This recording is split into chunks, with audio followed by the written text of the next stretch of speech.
Hey everyone, today I'm going to talk about 10 unhelpful statements that really hinder our progress and our abilities to change our perspectives when it comes to OCD and anxiety recovery. Now, some of these are beliefs, some of these are actual statements or cliche things I see on social media. I really thought about the 10 of these, and right before I press start on this video, I added a bonus. I actually just saw this, and I think it is really important to break down because it kind of ties into, I don't want to say the self-pity party, but it can really easily go down the route of a victim mentality and attaching an identity and a meaning to yourself, which really kind of hinders your progress from what I see, especially in the people that talk in these type of statements. So before I go any further, please subscribe, hit that like button, comment down below, let me know what you think about this. Let me know if these are the things that bother you. Let me know if there's anything else you think I should add to a list if you like these type of videos. I really like these top 10 or 10 most unhelpful or 10 debunking myths or 10 ways to wear rumination, 10 ways to build frustration tolerance at the workplace and everything like that. So let's jump right into it. The first one is love is a choice and breaking down love languages. Now, love languages are something that are spoken about a lot, but there's no way to prove them or disprove them, so then they're classified in the Ellis context as irrational. This is really, really difficult for people to hear because they built their entire ideologies and their whole entire relationships off of a love language. And you know, people go back and forth where they say, this is my love language, you must respect me. Or the other person is writing from the context of the third person where you must respect their love language, which means they're usually the author is talking about themselves in the third person in a really kind of sneaky way. They might say something like, because I've read a good amount of these books, you know, you have to respect so-and-so's love language. What that author is meaning when they write it is you have to respect my love language. Now, love languages do not exist. All that do exist is belief systems. So let's say someone has a perceived love language of connection, physical connection.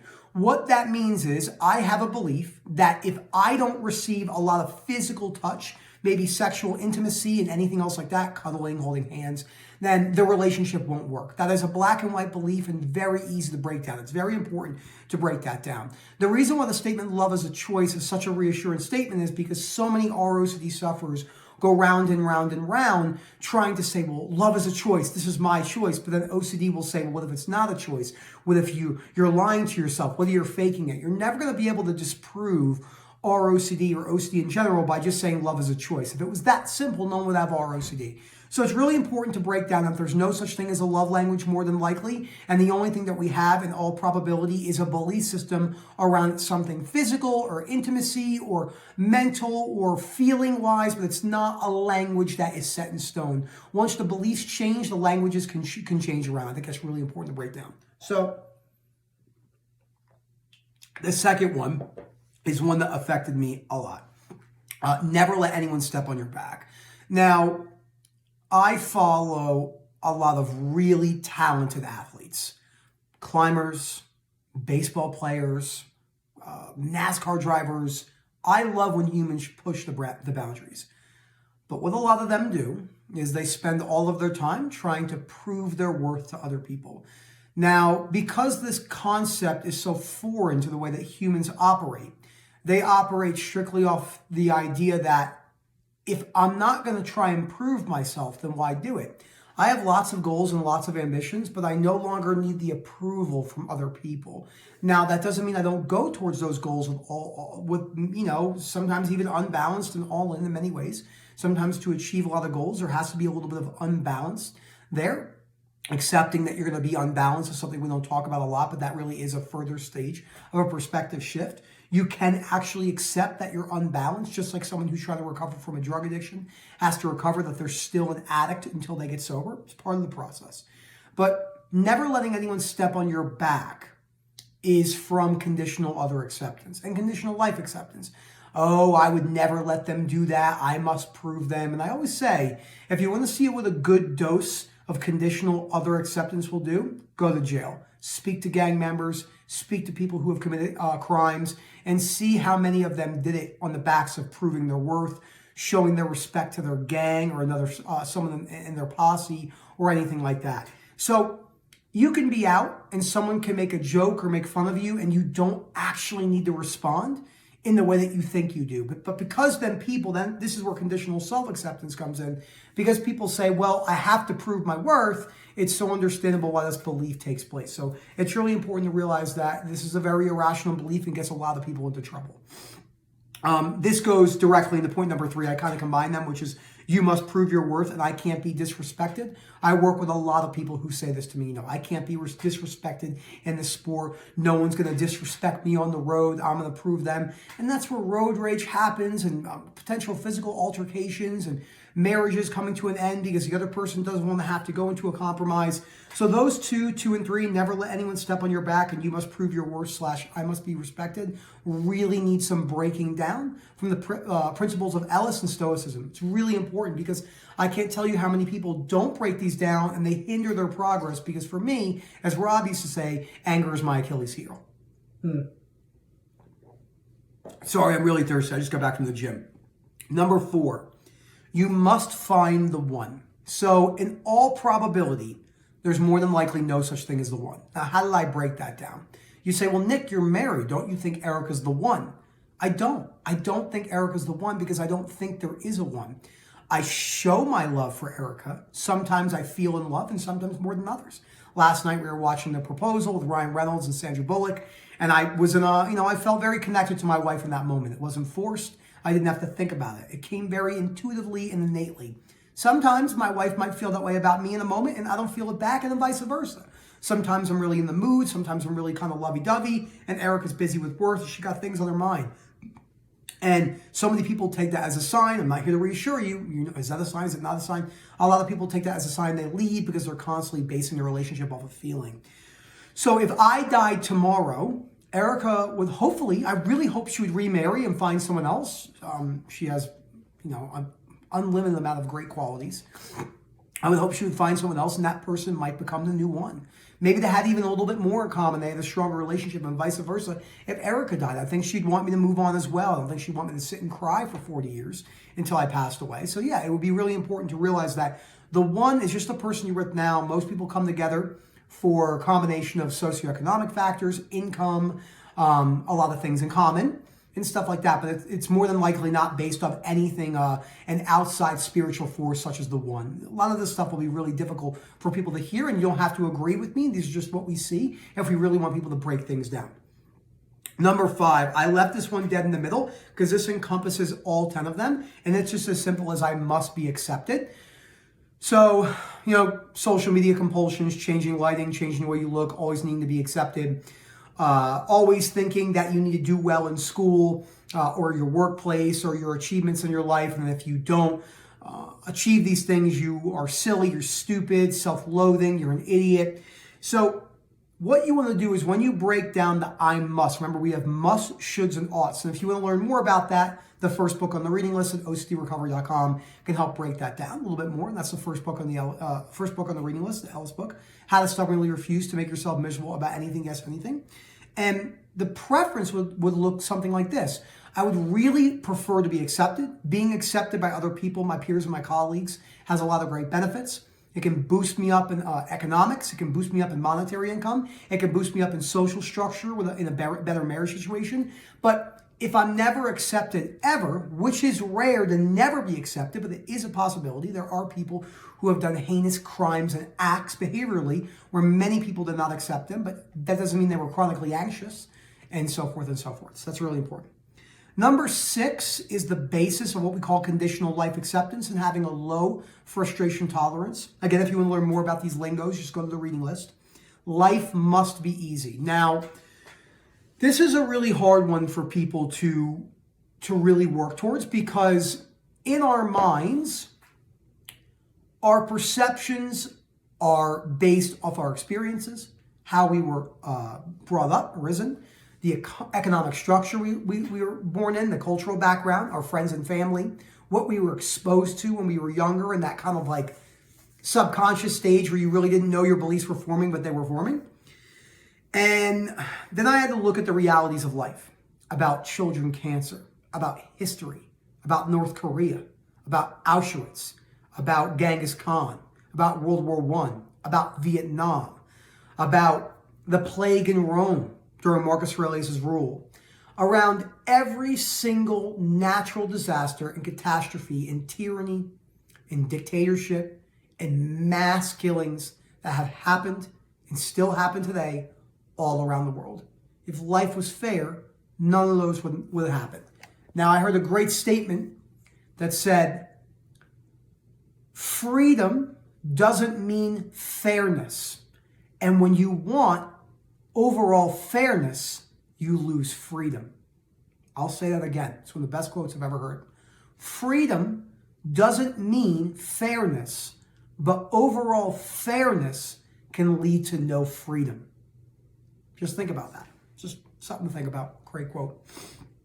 Number 7, I know for a fact what happens after death. Now, this is really going to be a good one for the religious crowd to hear, the moral scrupulosity. No matter what your faith is, no one knows what happens after you die. Nobody. That doesn't mean you can't have faith. But the problem with OCD recovery in humans is they dictate it like it's an absolute. They say, I know what happens after you die. And I say, prove it to me scientifically. They can't. No one can. I can't. I'm an atheist. I think when you die, nothing happens. I think life has no universal purpose. I don't even think there's a universal purpose to be a good person, because there's no such thing as a good person, which is going to be number 8. There's good and bad people. It's the next point. People ask me, well, why do most people want to inherently act good?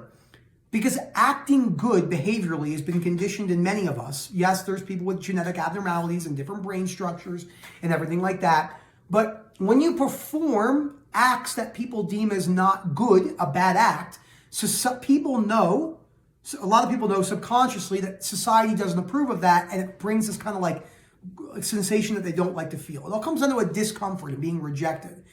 The only reason that something is deemed good and bad is that's what society deems good and bad. It doesn't matter what the book says, it doesn't matter what the book says. It doesn't matter what you believe in that regard. And I don't mean that in a sense of like what your beliefs mean don't matter. I mean, just because we hold a belief, I hold a belief, doesn't mean I'm right. I think when you die, nothing happens again. But I could be wrong. I could die, I go to hell. I could die, and there could be an afterlife of suffering because I never believed. But the reason why that doesn't stick with me is because I've accepted that I don't know, even though I can hold a strong belief. But that belief can be malleable. I could be proven wrong. Maybe someone floats down and says, hey, look, there is a heaven. And, they do an interview on them, and it's crazy. And he brings back footage of the afterlife. Who knows? But until that happens, more than likely when you die, it's darkness forever and there's no conscious memory. More than likely. Can't say for sure, but more than likely. Number 8 was there's no such thing as a good and bad person.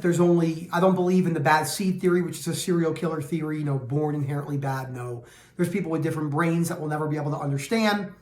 But the actions and that we deem as good and bad change throughout history, change throughout cultures and different periods on Earth. Moment's a great example. In Pakistan, it's a common practice to marry your first cousin. A lot of people in America would think that's very odd, but a lot of people in Pakistan think that's common knowledge, or maybe in Afghanistan and some of these other countries around there. So again, it just comes down to belief systems. Number 9, my holidays must go well. If you haven't watched my video that I did maybe about a week ago, titled End the Real Talks that me, Momin, and Sam did, breaking down all the belief systems surrounding the holidays, the more you think you need a holiday to go well, the more it has the potential to latch on. So I think that's really important to cover that you're never going to be able to grasp happiness and grasp joy in the way that you think. The reason why so many humans struggle with a lot of depression and anxiety-based problems, this goes so far beyond OCD and anxiety recovery, is because they hold these very strong conditional life acceptance and other in self-acceptance beliefs that life should go their way. That's really important to break down. We've done plenty of videos on that. Number 10 is one that really is a problem, in my opinion. You must understand OCD. Now look, we have everything we need. We have my videos, Rob's, Moments, the moderators, the content, the books, people who have been there and done it. We have everything we need. We understand this very well. We work with OCD all day long, people all over the world, different countries, language barriers, translator calls, webinar services with 50 to 75 people sometimes.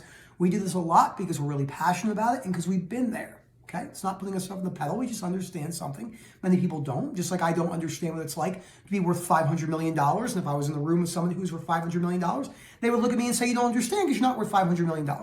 I heard a great quote one time that someone said, I was listening to him talk, and he was saying how he made $1 million a month for the last couple of years. And he said, people say to him all the time, money doesn't create happiness. And he said, how would you know? You've never had any money.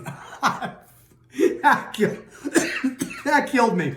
I said to him, that's a drastic statement, but he's correct. He really is correct. How would you know? He was very simple. Because he was talking about how he bought a jet, and people were like, oh my God, he's so materialistic. But he said, money doesn't buy happiness. And he said that, but he goes, but it bought me a 12-person jet, and that made me happy. So, conditionally, but still a funny little saying.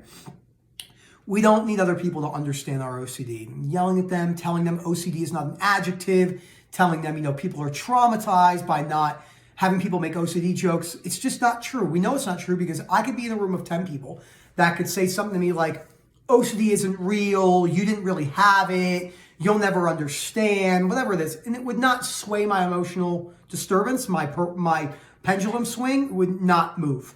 It wouldn't bother me. It would be, that's frustrating, but it wouldn't evoke any type of an emotional response in me because it's really important to realize that response is coming from a belief. And this goes directly into bonus, which I wrote down right as I said right before I started this, the survivor and battling mentality. I'm an XYZ survivor. You must battle for the cause and everything like that. That instills a me against you mentality and instills a conditional other acceptance mentality. You could have a strong opinion without needing other people to understand you. You could say it calm, collectively, and well thought and rational, and realize that you could still get frustrated, and even sometimes in anger, if someone is really trying to test you. But all in all, it really does come down to your beliefs, the way you see the world and your perceptions, and the behaviors and the avoidance behaviors and compulsions you engage in. Everything kind of feeds off each other, which then locks it all together like this glue. And in the center of that glue is a pit, and that's where the core fear is. That's why we always talk about the core fear. OCD takes orders from beliefs and not thoughts. Very important. But the reason why the survivor one is a big problem is I've never met a really rational person who deems themselves as a survivor over and over again. And I'm not discrediting you from the things you've gone through in your life. There's some really tough things. But the reason why you more than likely want to move away from that and just start accepting that shit was the lot, that was just the luck of your life in the situation. Not saying you have to agree. Agreement doesn't mean acceptance. Great video by Kirsty a couple of years ago on that. But because if you attach that to your identity, it's really hard to get unconditional self-acceptance. It's really difficult. Unconditional other and life acceptance. Thank you so much for watching this video. I really hope you enjoyed it. This was a really, really fun one for me. I was thinking about this on the way home from the gym. I was, thinking, what's something I haven't done in a while? I've done a lot of, videos on rumination. And always comment down below, like I said, things you want to see, and I'm more than welcome to cover that. Again, if you're interested in our webinar and coaching services, please email info@ocdrecovery.com. Again, that is info@ocdrecovery.com. We hope to hear back from you soon. Have a good one, everyone.